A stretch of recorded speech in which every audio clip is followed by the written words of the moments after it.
Yo, what up? How's it going? Today we will be talking about Karthus Jungle. I've had a lot of people ask me about why is Karthus Jungle being seen in pro play, what's going on with that, why is he in my solo queue games, all that good deal, especially since G2's been playing him, a lot of good stuff and all that good stuff. So hopefully I can answer some of those questions today.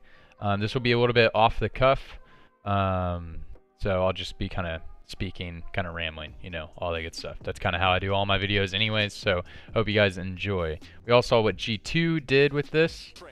This man has a Hex Drinker. The ulti's coming out too. The Black Shield's gone, and so is Patrick. But it's not actually the first time that Karthus has been played in pro play this year. So the first time Karthus has been played in pro play this year was actually in the Kespa Cup, which was the first tournament of the year. It's the end of 2018, but that was in the Kespa Cup in Korea. BBQ Malice actually played Karthus Jungle to success. And then also Afrika Spirit played Karthus Jungle, and he plays a lot of Karthus Jungle. He plays a crap ton of Karthus Jungle in solo queue and in their scrims. So I just have a game of his playing in the background while I talk. But yeah, so in this video we're just going to talk about what Karthus Jungle actually does, like why people are playing it right now, or why people are playing it, what's its strengths, like how teams play around it, what's its weaknesses, so how you play against it, so how pro plays. Mainly talking about pro play, not really talking about solo queue. I'll talk a little bit about that. And then why are we seeing it now rather than like earlier? How does it fit into the meta right now? So I'll talk about that a little bit as well. Anyway, so let's just talk about Karthus' strengths and weaknesses in his jungle path. So as you can see in the video, so I didn't plan to even like correspond with the video, but Karthus clears the jungle fast, like so fast. Look, he's already cleared 3 jungle camps, so Lee Sin has only cleared 2. So Lee Sin's cleared 2, and Karthus is already on his 4th camp. So his jungle clear is actually insane. It's insanely fast. And Karthus scales super fast. So he's the fastest farming jungler in the game. I don't know if anybody's tested the exact speed, but he might be like actually the fastest clear speed in the game. I think he is. But as far as like meta junglers, he for sure is fastest clear speed in the game. No doubt about it. So he has a super fast clear speed, super fast clear speed. He actually has a pretty good power spike as soon as he finishes the jungle item, and he gets level 6. He has a pretty decent power spike. So everybody talks about Karthus scaling, how hard Karthus scales. That is really true. He scales super hard, but he actually has a really decent level 6. I mean, his level 6 has a 250 base. His base ultimate damage is 250, right? Plus like the 50 AP you're already going to have, so that's 300, plus a Dark Harvest stack. Plus another, that's plus another like 50 damage or so. So that's like 350 base damage on his ultimate to 5 players on the map anytime. It's a full global anytime you want to. So and you're gonna have level 6 like a full minute before the enemy jungler, guaranteed. The only downside is you have no map pressure pre-6. His level 4 gank is not that bad, but your skirmishing ability versus all junglers is kind of non-existent. So that's the disadvantage. Yeah, so the big disadvantage is, yeah, you don't have the ability to actually fight for scuttle crabs. So if you're playing Karthus Jungle, you should not be getting any scuttle crabs. And you see a Spirit doesn't even look for one. He doesn't even like attempt. He's about to get a triple kill right here, I think. But he doesn't even like attempt to get. He doesn't even attempt to get a scuttle crab. Yeah, he's about to get a triple kill. Boom. Yeah, he doesn't even attempt to get a scuttle crab this entire game, because there's no point. He just wants to reset his camps so that he gets his level 6. He gets level 5 like 5 minutes into the game, or 4 minutes into the game. So that's really good. So you get a level advantage on the enemy jungler. So you get your levels, you get level 6, and then boom, you have that level 6. You have that level 6, and you instantly do 350 to anybody on the map anytime you want to. It's actually pretty insane. And then the other thing that Karthus does that I love that a champion does is it has a big impact on the game in the sense of it forces the enemy team to do something. Like, so I really like champions that force an entire enemy team to do something specific. So it puts the entire enemy team on a timer. puts them on a scaling timer. So it forces them to react just by being in the game. Like everybody talks about Karthus scaling, the infinite Karthus scaling, but it's true. You know, it forces them on a timer. You know, you understand that your window of shutting down a Karthus is really small. You know, you have that first couple minutes of the game that you got to shut down the Karthus, and after that, he's going to be more useful than your jungler. You know, he's going to be way stronger. He's already got a level advantage on a Lee Sin. You know, he's already more useful than a Lee Sin, just by farming his own jungle. He didn't really have to do anything. He just farmed his own jungle. So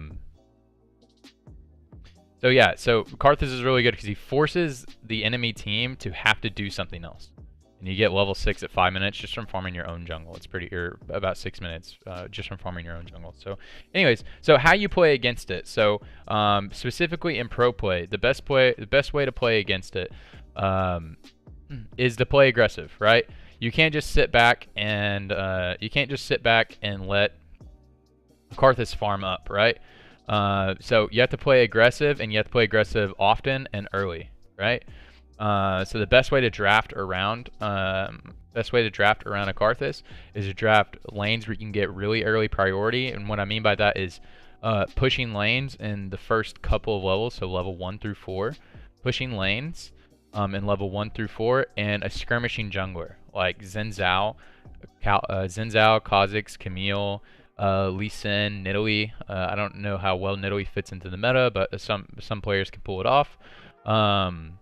Those types of champions could do really well into Karthus, but you have to play aggressive and play often. So it hasn't really worked for anybody who's played against G2, but I did a VOD review for the 2 G2 games, and they kind of just let Karthus do whatever he wants. The Schalke game was really disappointing. They let Karthus have a scuttle crab and farm his entire jungle 2 times in a row before ever even looking for an invade. So with pushing lanes, so that was really sad to see. But you can watch the SKT versus Afrika. Not the VOD review I did, but SKT versus Afrika game 2, and you can watch how SKT played it out. It wasn't perfect. And they won that game. SKT won that game. But you can see the way Faker played the mid lane. He played Urgot, not a traditionally pushing mid laner, but he pushed the mid lane to get priority as hard as he could, so that Xin Zhao had the ability. Xin Zhao literally spent a minute just walking around in Karthus's red jungle, preventing him from doing jungle camps, just to stop his level 6 from happening earlier. It set the Xin Zhao behind just as much as it did the Karthus, but it forced Keen on Afrika's to like, he was playing Galio top to literally babysit Karthus in his own jungle in order to even to do his own camps. And it was a big time investment for Xin Zhao and set him behind, but the more important thing was setting Karthus behind and setting Galio behind as well, which was more important because they were playing around their own win condition was get Karthus and get Galio, get those globals to level 6. They were playing on a global comp, and SKT literally just prevented the global comp from happening and then snowballed their mid-game comp. So you can watch. There's ways to beat it, and the ways that you beat the Karthus comp is you play aggressive, and you play aggressive early, and you play aggressive often. You can either play aggressive directly towards the Karthus, or you can play aggressive away from the Karthus. So Karthus is a useless jungler until level 6. You know, he has a decent level 4 gank. He can come into the wall of pain, but you know what he's gonna do. You know he's gonna farm. That's the thing about Karthus. You know exactly what he's going to do. So you can play really aggressive on top of him, or you can play away from him. It's a disadvantage when you pick Karthus, because if you have a champion like Camille can impact the map at level 2. Karthus can't impact the map until, you know, he can somewhat impact the map at level 4, but he really comes online at level 6. So with the Dark Harvest synergy. So in terms of like map play, you're at a disadvantage.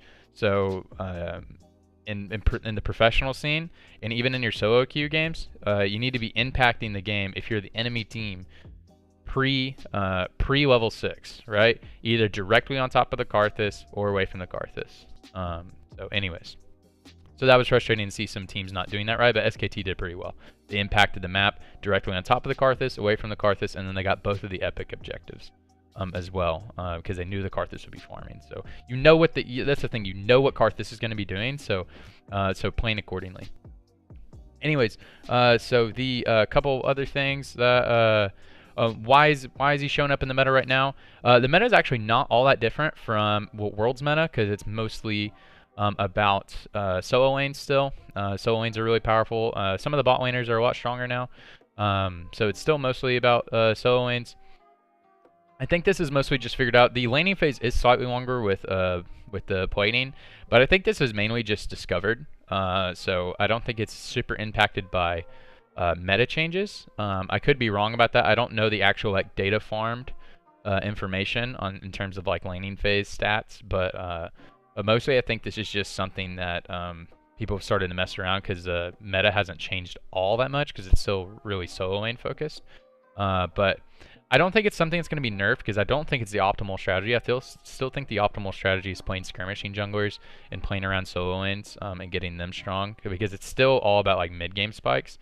So I still don't think it's the optimal strategy, but I think it's a strategy, is the Karthus strategy. So anyways, that's my input about what Karthus Jungle is and what it means of the game, how it came about, what its strengths and weaknesses are. I kind of rambled a little bit in there, but anyways, I hope you enjoyed it. Really enjoyed making this video. If you liked it, make sure to like. And if you want to see more stuff like this, make sure to subscribe. Give me a comment below if you enjoyed it, and you know, doing the YouTube thing right there. Anyways, thanks so much for watching, and I'll see you in the next one. Bye bye.